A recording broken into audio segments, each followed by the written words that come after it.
So, at the end of the 17th century and the beginning of the 18th century, the ministers began to be concerned with what they perceived to be a worldliness and an insincerity creeping into the church. And they started warning their congregations about uh, being more concerned with the cares of the world than with the cares of the kingdom. And they saw many of their parishioners started to become what they believed to be pridey. This was because in New England, the societies started to become more successful, more wealthy, and as they become more wealthy, they started to become more concerned about the worldly things, and they started to care less and less about the things of God, things of the kingdom. So the ministers started preaching against this, they started lamenting against this type of behavior, and they were starting to tell the people, because the Puritans believed that they were a covenant people, meaning that they believed that they were in a covenant with God or in an agreement with God. Basically, as one would strike a contract, if you do, I will do. So then they believed that they were on this basis with God as far as a covenant people. And if they served God, if they walked after his ways and did according to his statutes, he would bless them.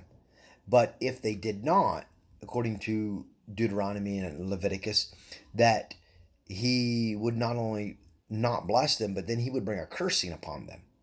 So they started preaching in this manner that you're walking away, you're giving more to the cares of the world than you are to the cares of the kingdom, and you will bring down God's judgment upon yourself. Well, this type of preaching resembled a lot of the type of preaching of Jeremiah in the days of Israel. So it became known that these were Jeremiah type sermons or Jeremiah's. And they started to gain popularity all through the New England Puritan provinces. And they had an impact on the whole society because many of the ministers, by and large, were preaching this in this manner.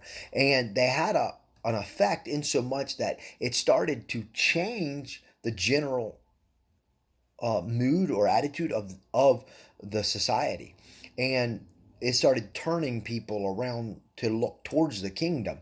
Well, lo and behold, it started to bring about revival because the people, in realizing that they were headed away from God, they needed to turn back and turn towards God and start seeking him, seeking his face. And he had said in his word that if you seek me, you will find me. He that knocks, it will be open.